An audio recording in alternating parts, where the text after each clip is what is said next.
सी programming के इस lecture में हम कंडीशनल स्टेटमेंट्स को डिस्कस करेंगे, जो कि मोस्ट इम्पॉर्टेंट है जब हम बात करते हैं स्टेटमेंट को कंट्रोल करने की। जब हम प्रोग्राम बनाते हैं तो उसमें 1, 2, 20, 50, 100 या 1000 हदायत या स्टेटमेंट्स हो सकती हैं। जब हम उनको कंट्रोल करने की बात करते हैं तो हमारे पास 3 मेजर मेथड हैं। एक उसमें कंडीशनल है, दूसरा रेपिटेशन है और तीसरा हमारे पास जंप्स है। बाय डिफ़ॉल्ट जो मेथड है एक प्रोग्राम के एग्जीक्यूशन का वो सीक्वेंशियल है कि स्टेटमेंट जिस तरतीब से आ रही हैं उसी तरतीब से एग्जीक्यूट कर दो।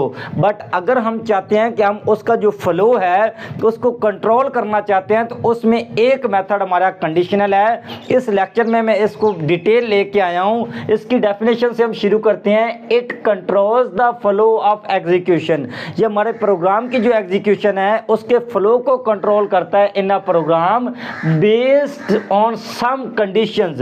कुछ कंडीशंस होंगी जिनकी बुनियाद पे हम प्रोग्राम का जो फ्लो है उसको एग्जीक्यूट करेंगे। अगर मैं वेरी बेसिक यहाँ पे एक प्रोग्राम लेके आया हूँ ताकि आपको कंसेप्ट क्लियर हो सके। यहाँ पे मैंने 3 स्टेटमेंट लिखी हैं, print F A, print F B और प्रिंट एफ सी। इस पे कोई कंडीशन नहीं है। अगर हम इसको एग्जीक्यूट करें तो ए बी सी हमें रिजल्ट मिलेगा।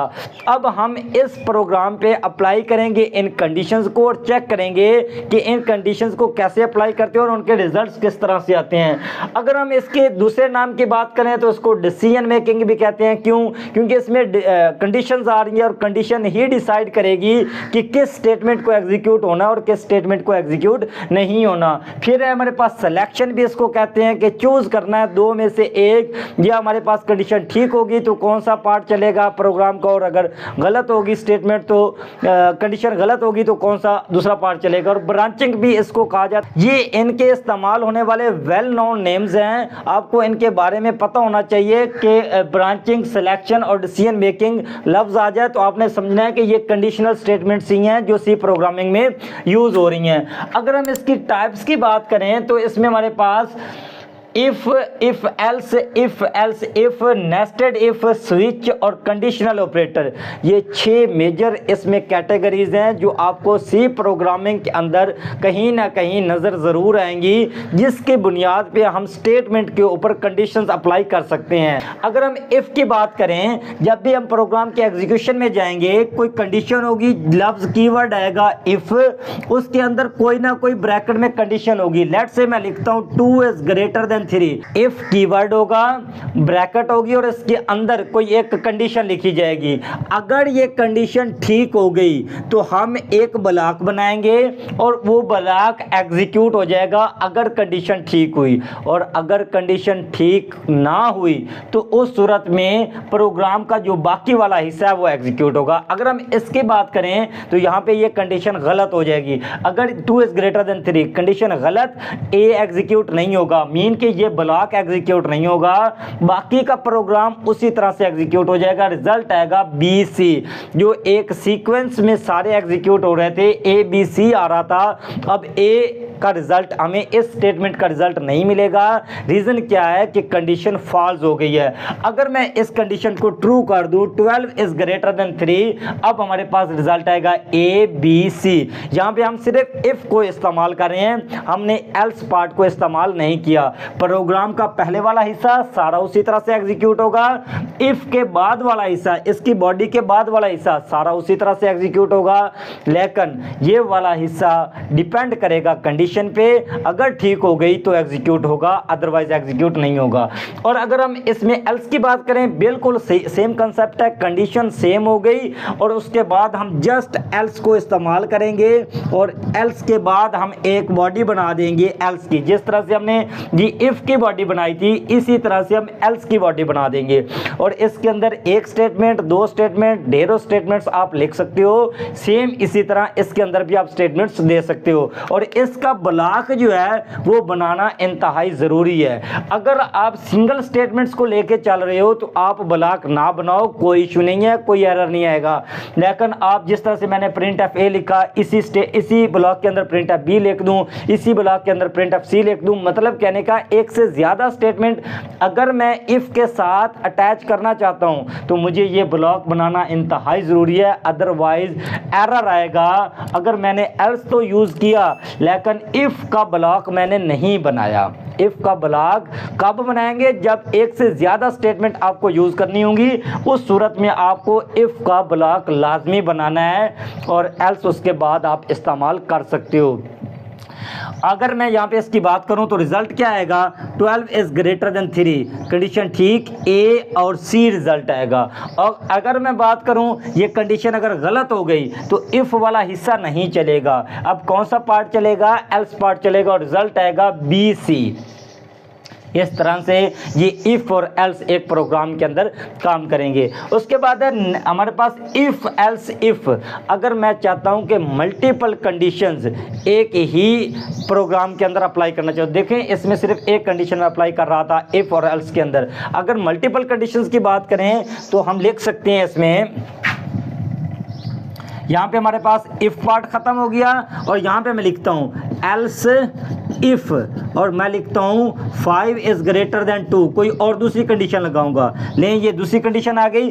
अब इसमें इफ़ एल्स इफ़ कंडीशन, पहली कंडीशन चेक होगी 2 इज़ ग्रेटर देन 3, कंडीशन गलत है। फिर हम आएंगे एल्स इफ़, ये कंडीशन चेक होगी, ये कंडीशन अब ठीक है तो रिजल्ट आएगा बी, ये ए रिजल्ट नहीं आएगा। हाँ, अगर मैं लिख देता 12 इज़ ग्रेटर देन 3, पहली कंडीशन ठीक हो जाती, रिजल्ट आता ए। अब हमारे पास एल्स इफ़ में हमने नहीं जाना था, रिजल्ट आ जाता ए और उसके बाद यहाँ पे ये वाला हिस्सा स्किप हो जाना था और सी उसी तरह से एग्जीक्यूट होगा। देखें यहाँ पे हम कंडीशन अप्लाई कर रहे हैं, उस सूरत में हमारी कंडीशन टेस्ट होगी, उसके बाद वाला हिस्सा प्रोग्राम के और या पहले वाला हिस्सा वो तो उसी तरह से एग्जीक्यूट होंगे, उस पर कोई फर्क नहीं होगा। लेकिन ये कंडीशन जो है इफ़ एल्स इफ़ फिर एल्स इफ़ फिर एल्स इफ़, अब जितनी एल्स इफ़ दोगे, अगर आपने 20 कंडीशंस लिखी और पहली कंडीशन भी गलत हो गई, दूसरी भी गलत हो गई, तीसरी भी गलत होगी, अगर आपकी जाके 15 एग्जाम आप लेट से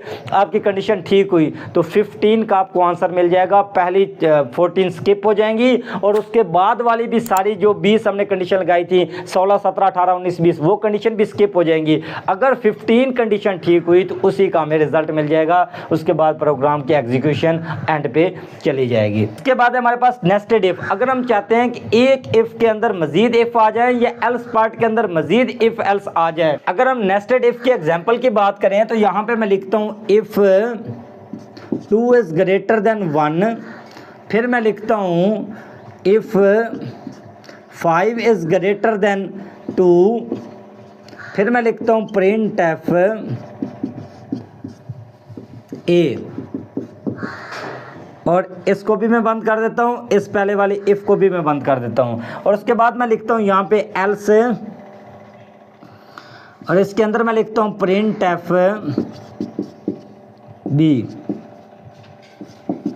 अब देखें पहली कंडीशन है और इस कंडीशन के अंदर एक और कंडीशन आ रही है, एक इफ़ के अंदर मज़ीद इफ़ आ रहा है, इसको हम बोलेंगे नेस्टेड इफ एल्स।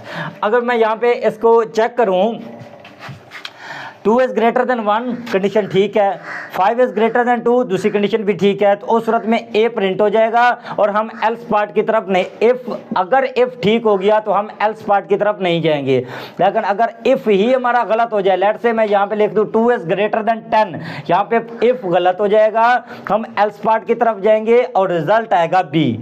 तो यहाँ पे ये मल्टीपल एक इफ़ के अंदर मज़ीद कंडीशंस अगर आ जाएं, इसी तरह से हम एल्स के अंदर भी मज़ीद इफ़ एल्स यूज़ कर सकते हैं, तो इसको हम बोलते हैं नेस्टेड इफ़ एल्स।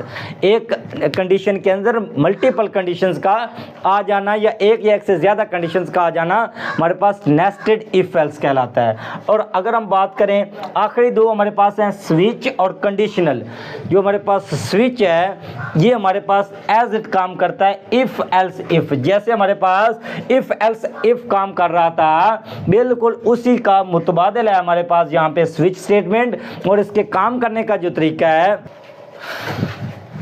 यहाँ पे मैंने स्विच की एक एग्जांपल राइट डाउन की है। स्विच टू, यहाँ पे दो जो वैल्यू आ रही है ये आप किसी वेरिएबल से भी ला सकते हो, किसी इनपुट मेथड के ज़रिए भी ला सकते हो। जो वैल्यू आप लेके आओगे इसके अंदर हम केस और ब्रेक ये दो वर्ड यूज़ करेंगे। केस के बाद हम कोई वैल्यू लिखेंगे, जैसे मैंने यहाँ पे 1 लिखा है, केस के बाद वैल्यू 2 दी है। इसी तरह से आप ढेरों वैल्यूज़ केस 3, 4, 5, 6 आप ढेरों वैल्यूज़ दे सकते हो। अगर ये वैल्यू जिसके साथ मैच हो गई उसी के क्रॉसपॉन्डिंग जो स्टेटमेंट्स होंगी वो एग्जीक्यूट होंगी। केस की वैल्यू 2 है तो केस 1 तो एग्जीक्यूट नहीं होगा क्योंकि 1 और 2 मैच नहीं हो रहा है। उसके बाद केस 2 की वैल्यू इससे मैच हो रही है, 2 मैच हुआ तो रिजल्ट आएगा बी। और इसके बाद हम अगर वैल्यू मैच ना होती, लेट से मैं यहाँ पे 12 कर दूँ, 1 मैच नहीं हुआ, 2 मैच नहीं हुआ और उसके बाद तो हमारे पास वैल्यू आई नहीं, तो ये डिफ़ॉल्ट पे चला जाएगा और डिफ़ॉल्ट में मौजूद जो वैल्यू होगी वो एग्जीक्यूट हो जाएगी और रिजल्ट आएगा सी।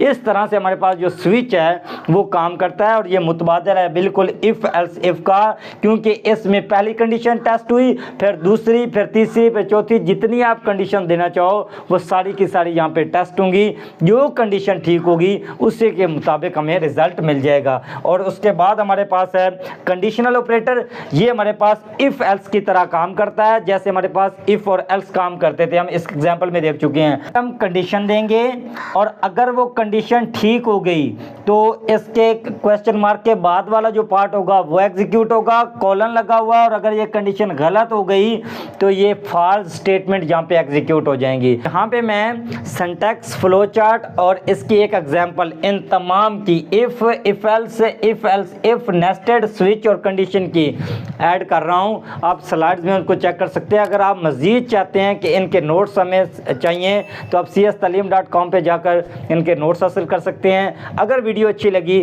तो इसको लाइक ज़रूर कीजिए, चैनल को सब्सक्राइब कीजिए और मिलते हैं नेक्स्ट वीडियो में। Thanks for watching.